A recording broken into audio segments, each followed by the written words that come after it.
ലൈവിനകത്ത് കഴിഞ്ഞ കുറെ സമയമായിട്ട് മ്യൂസിക്കൽ കോൺസേർട്ട് നടന്നുകൊണ്ടിരിക്കുകയായിരുന്നു. ബിഗ് ബോസ് തമിഴിലൊക്കെ പങ്കെടുത്ത ശിവാംഗി കൃഷ്ണകുമാർ ആണ് ഇത്തവണ കോൺസേർട്ട് നടത്തിയത്. മലയാളം ബിഗ് ബോസിലൊക്കെ വന്നു നിന്ന് പെർഫോം ചെയ്യാനായിട്ടും അതും അറിയാവുന്ന മലയാളത്തിൽ സംസാരിക്കാനും ഒക്കെ ശ്രമിച്ച ശിവാംഗിക്ക് ലോട്ട്സ് ഓഫ് ലവ്. 61 ലക്ഷം ഫോളോവേഴ്സ് ഒക്കെ ഉള്ള അതിലേറെ തമിഴ് ബിഗ് ബോസ് സീസണുകൾ ഇത്രയും കഴിഞ്ഞിട്ടും തമിഴ്നാട് ഒട്ടാകെ ഫാൻസ് ഉള്ള ഒരു വ്യക്തിയും കൂടിയാണ് ശിവാംഗി കേട്ടോ. അപ്പോ അങ്ങനെ ഒരാൾ മലയാളം ബിഗ് ബോസിലേക്ക് വന്നു നിന്ന് പാടുക എന്ന് പറയുമ്പോൾ അതൊരു വലിയ അച്ചീവ്മെന്റ് ആണ്. ഈ സീസണിലുള്ളവർക്ക് അതിലേക്ക് ഇത് മിസ്സായി, അത് എടുത്തു പറയണം. അപ്പോൾ ആക്റ്റീവ് ഫാൻസ് ഉള്ള ഒരു വ്യക്തി തന്നെയാണ് ശിവാംഗി. അതുകൊണ്ട് തന്നെ നല്ല കിഡിലൻ പെർഫോമൻസ് ആയിരുന്നു. എനിക്ക് തോന്നുന്നു ഇന്ന് ഈ ഒരു സംഭവം കാണാനൊക്കെ ഒരുപാട് പേര് ഉണ്ടാവും, ശിവാംഗിയുടെ ഫാൻസ് ആയിട്ടുള്ള ആളുകൾ തന്നെ.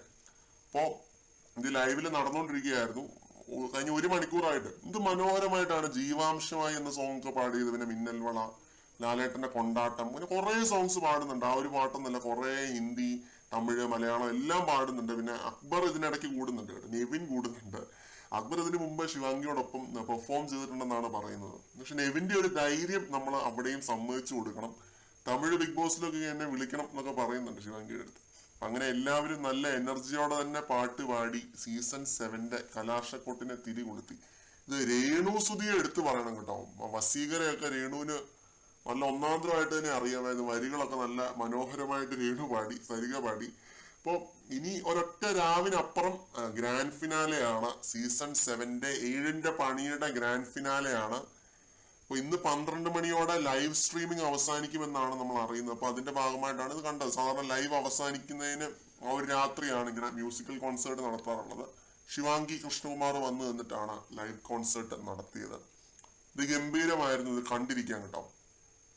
ഒരു രക്ഷയില്ലായിരുന്നു. നല്ല എൻജോയ് ചെയ്ത് തന്നെ കണ്ടിരിക്കാൻ പറ്റിയൊരു സംഭവമായിരുന്നു. കഴിഞ്ഞ കുറെ സമയമായിട്ട് നമുക്കറിയാം, അത് അനിമോളുടെ കരച്ചില്, പിഴിച്ചില്, അതൊക്കെ ആയിട്ട് ഭയങ്കര നെഗറ്റീവ് രീതിയിലായിരുന്നു പോയിക്കൊണ്ടിരുന്നത്. പിന്നെ ഈ ഒരു സംഭവം വന്നപ്പോഴാണ് ഇത്തിരി ഒരു പോസിറ്റീവ് എനർജി കിട്ടിയത്. ഭയങ്കര നെഗറ്റീവ് രീതിയിലായിരുന്നു ലൈവ് പോയിക്കൊണ്ടിരുന്നത്. തലവേദന എടുക്കുന്ന ലെവലിലായിരുന്നു. ശിവാംഗി വന്നതോടെയാണ് ഒരു പോസിറ്റീവ് എനർജി വന്നത്. കൂടുതൽ അപ്ഡേറ്റുകളുമായിട്ട് വീണ്ടും കാണാം.